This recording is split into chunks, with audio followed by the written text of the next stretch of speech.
हरे कृष्णा। तो आने वाली 30 तारीख को बहुत ही पावन पर्व है अक्षय तृतीया, और इसी दिन एक विशेष उत्सव भी मनाया जाता है जिसको हम चंदन यात्रा महोत्सव बोलते हैं। तो चंदन यात्रा महोत्सव क्यों मनाया जाता है? इसमें भगवान कृष्ण को पूरी बॉडी पे चंदन लगाया जाता है। तो भगवान भी एक पर्सन है, भगवान भी सेवा स्वीकार करते हैं अपने भक्तों से। भगवान को भी गर्मी लगती है, भगवान को भी भूख लगती है। तो इसके पीछे एक बहुत सुंदर सी कथा आती है, क्यों भगवान को 21 दिन तक चंदन लगाया जाता है। तो बताते हैं भगवान के एक महान भक्त हुए माधवेंद्रपुरी, आज से 600 साल पहले। तो माधवेंद्रपुरी पाद भक्त थे, तो वो ट्रैवल किया करते थे एक स्थान से दूसरे स्थान तक। तो किसी भी स्थान से वो आसक्त नहीं होते थे, इसलिए एक स्थान से दूसरे स्थान तक जाते रहते थे हमेशा। तो एक बार वो वृंदावन पहुंचते हैं और गोवर्धन, जो आप जानते होंगे गोवर्धन स्थान है, तो वहाँ पे पहुँचते हैं। और गोवर्धन की आपने परिक्रमा किया होगा, तो उसमें एक स्थान आता है गोविंद कुंड। तो वहाँ पे एक सुंदर सा कुंड है, उसमें उन्होंने स्नान किया और एक वृक्ष के नीचे वो बैठ गए। तो जब वो बैठ गए तो वहाँ पे एक सुंदर सा बालक ग्वाला वहाँ पे आता है और छाछ लेके आता है, और माधवेंद्रपुरी से बोलते हैं कि आप ये छाछ स्वीकार कीजिए। तो माधवेंद्रपुरी बोलते हैं कि आपको कैसे पता कि मैं यहाँ पे हूँ? तो वो ग्वाला बोलते हैं कि यहाँ पे कुछ स्त्रियाँ गोविंद कुंड से पानी लेने आई थी, तो उन्होंने बताया कि यहाँ पे कोई साधु महात्मा आए हैं और वो बहुत भूखे हैं, कुछ मांग नहीं रहे हैं लोगों से।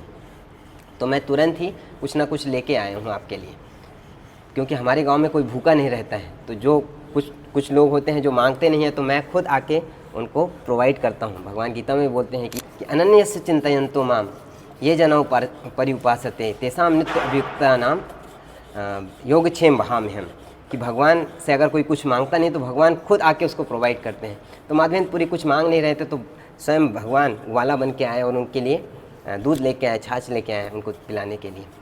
तो वो जो माधवेंद्रपुरी है वो दूध छाछ पीते हैं और विश्राम कर लेते हैं। तो रात में जब विश्राम कर रहे हैं तो उनको स्वप्न आता है। तो स्वप्न में वही ग्वाला आते हैं और उनका हाथ पकड़ के ले जाते हैं, एक झाड़ियों में ले जाते हैं, और वहाँ पे बताते हैं कि यहाँ पे मेरा सुंदर सा विग्रह है और ये कई सालों से यहाँ पे मेरा विग्रह है, और गर्मी बरसात झाड़ियों में मैं बहुत कष्ट पा रहा हूँ। तो आप अरेंजमेंट कीजिए कि इसको यहाँ से निकालिए और मेरे लिए एक सुंदर सा मंदिर बनवाइए। तो जब इस स्वप्न से जागते हैं तो उनको आश्चर्य होता है कि वो ग्वाला कौन था, और वो जाते हैं उस स्थान पे जहाँ पे वो ग्वाला स्वप्न में उनको ले गया था। और वहाँ पे जब खुदाई करते हैं आसपास के लोगों को ले जाके, तो वहाँ पे सुंदर सा विग्रह निकलता है भगवान का, गोपाल जी का। और फिर उस विग्रह को स्थापित करते हैं, सुंदर सा मंदिर बनाते हैं वहाँ पे गोवर्धन जी के ऊपर ही, और भव्य रूप से गोपाल जी की वर्षिप वहाँ पे पूजा होने लगती है। लेकिन कुछ समय बाद ही क्या होता है कि गोपाल जी फिर से इनके स्वप्न में आते हैं और उनको बोलते हैं माधवेंद्रपुरी को कि मेरी गर्मी जो है अभी ख़त्म नहीं हो रही है, मुझे बहुत गर्मी हो रही है, तो आप मेरे लिए चंदन लेके आइए। कहाँ से? वो जगन्नाथपुरी से। आप सोच सकते हैं कि कहाँ पे गोवर्धन है, जगन्नाथपुरी कहाँ पे है। तो वहाँ से चंदन लेने के लिए बोलते हैं माधवेंद्रपुरी को। और ये 600 साल पहले तो ऐसा तो था नहीं कि वहाँ पे कुछ टिकट बुक करते हैं, ट्रेन की टिकट या फ्लाइट बुक करते हैं। तो वो क्या करते हैं, पैदल चलते हैं, इतना लंबा रूट पैदल जा रहे हैं भगवान की सेवा के लिए, भगवान के लिए चंदन लेके आने के लिए। तो वो जाते हैं, तो बीच रास्ते में क्या आता है, एक विशेष स्थान आता है रेमुना। तो रेमुना में जाते हैं, तो वहाँ पे रात्रि होती है, तो वहाँ पे विश्राम कर रहे होते हैं माधवेंद्रपुरी। और उसके पहले वो वहाँ पे एक बहुत ही स्वादिष्ट जो है अमृत केली का भोग भी लगता है रेमुना में, वहाँ पे गोपीनाथ जी हैं। तो जब वो भोग वहाँ पे लग रहा होता है तो उनकी इच्छा होती है कि काश मैं भी ये अमृत केली का जो भोग है वो मैं भी चख पाता, तो मैं भी अपने गोपाल जी जो गोवर्धन में उनके लिए ये सुंदर सा भोग बना के उनको भी खिला पाता। तो वो इस प्रकार से विचार कर रहे हैं। तो लेकिन उस समय भोग ही लग रहा होता, तो वो मन अपने आप को बहुत उनको ग्लानि होती है कि क्या मैं भगवान को भोग लग रहा है उस समय इस प्रकार का विचार कर रहा हूँ खाने का। तो वो बहुत ही रुष्ट हो जाते हैं अपने आप से कि मेरे अंदर ऐसा विचार कैसे आया कि भगवान को भोग लगते उस समय ही मैं अपने खाने के बारे में सोच रहा हूँ। तो वो सो जाते हैं और विश्राम कर रहे होते हैं। तो रात्रि में स्वप्न आता है इनको, इनको आता है, पुजारी को आता है, वहाँ के हेड पुजारी को आता है। तो पुजारी को बोलते हैं भगवान की मेरे एक बहुत ही प्रिय भक्त है माधवेंद्रपुरी, तो मैंने उसके लिए एक जो अमृत केली का जो मटकी है, वहाँ पे मटकी में भोग लगाया जाता है, वो चुरा के रखा हुआ है। तो आप ऑल्टर खोलोगे, आप मंदिर का कक्ष खोलोगे, तो उसमें आपको एक कक्ष मैंने छुपा, एक जो इसका पॉट है, मिट्टी का पॉट है, उसमें मैंने छुपा के रखा है माधवेंद्रपुरी के लिए, तो आप उसको देखो। तो जैसे ही जागता है पुजारी तो जाके देखता है तो सच में वहाँ पे एक पॉट होता है, मटकी होती है, उसमें अमृत के लिए भगवान छुपा के रख लिया अपने भक्त के लिए।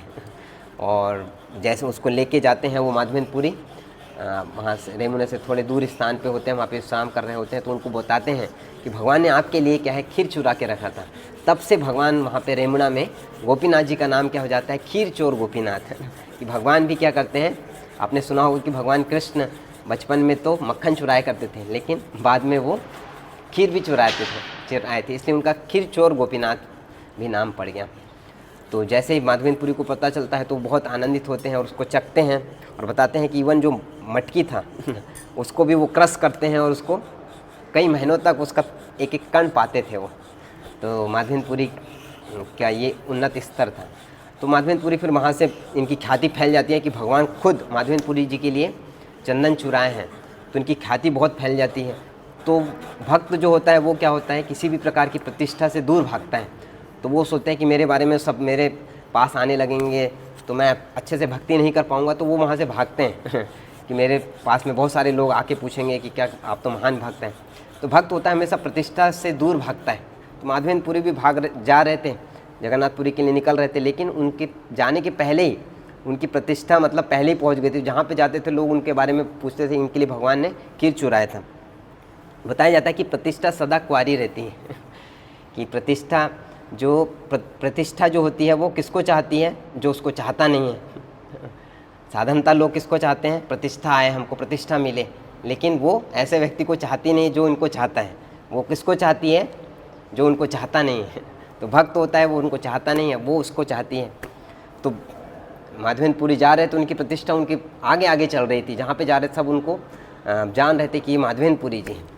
तो इसी प्रकार से जगन्नाथपुरी में पहुँचते हैं और वहाँ पे भी वहाँ के राजा होते हैं तो उनका स्वागत करते हैं और उनको बहुत सारा चंदन लेके, बहुत सारे कुछ उनको एक ब्राह्मण और एक हेल्प के रूप में एक व्यक्ति को भेजते हैं ताकि इतना सारा चंदन ले जाएं। तो जब माधवेंद्रपुरी जा रहे होते तो फिर से रेमुना जो स्थान है जहाँ पे खीर चोर गोपीनाथ स्थान है, तो वहाँ पे आके रुकते हैं और वहाँ पे विश्राम करते हैं। तो वहाँ पे फिर से खीर चखते हैं और रात को विश्राम कर रहे होते हैं। तो भगवान क्या करते हैं, भगवान फिर स्वप्न में आदेश देते हैं कि क्योंकि भगवान भी देखते हैं कि मेरा भक्त कितना कष्ट उठा रहा है मेरे लिए, इतने दूर वृंदावन से गोवर्धन से कहाँ तक आए, जगन्नाथपुरी से आए। तो भगवान भी अपने भक्त के कष्ट को देखते हैं कि इतना मेरा भक्त कष्ट उठा रहा है, तो वे सोचते हैं कि मैं मेरे भक्त को और ज़्यादा कष्ट नहीं देना चाहता। तो बोलते हैं कि भगवान स्वप्न में बोलते हैं कि मैं यहाँ पे जो गोपीनाथ जी हैं उनमें और गोपाल जी में कोई अंतर नहीं है। तो आप अगर यहाँ पे गोपीनाथ जी को अगर चंदन लगाते हैं तो वो गोपाल जी जो गोवर्धन में है उनको चंदन लगाने के समान, मतलब उनको लगाएंगे तो मेरे को जो गर्मी है मैं उससे ठंडक मुझे मिलती रहेगी। तो इस प्रकार से जब स्वप्न में आता तो सुबह उठते हैं और सारे पुजारियों को बताते हैं। तो फिर सभी लोग वहाँ पे व्यवस्था करते हैं, चंदन घिसते हैं, जैसे सभी भक्त लोग यहाँ पे घिस रहे हैं। तो सभी लोग चंदन घिसते हैं और भगवान को फिर पूरे शरीर पे चंदन लगाया जाता है भगवान को ठंडक देने के लिए। तो इस प्रकार से ये चंदन यात्रा का उत्सव मनाया जाता है कि भगवान भी क्या करते हैं, अपने भक्तों को सेवा देते हैं। तो ऐसा नहीं कि भगवान भी एक पर्सन है ना, भगवान एक, उनको भी भूख लगती है, उनको भी प्यास लगती है। कुछ लोग बोलते हैं कि आपके क्या भगवान है, कि कुछ नास्तिक लोग हैं ना, क्या भगवान अपनी खुद की रक्षा नहीं कर सकते है ना, कि अब कोई चूहा के काट लेता है ना, अपने कपड़े, भगवान के कपड़े वस्त्र काट लेता है, कुछ कर देता है।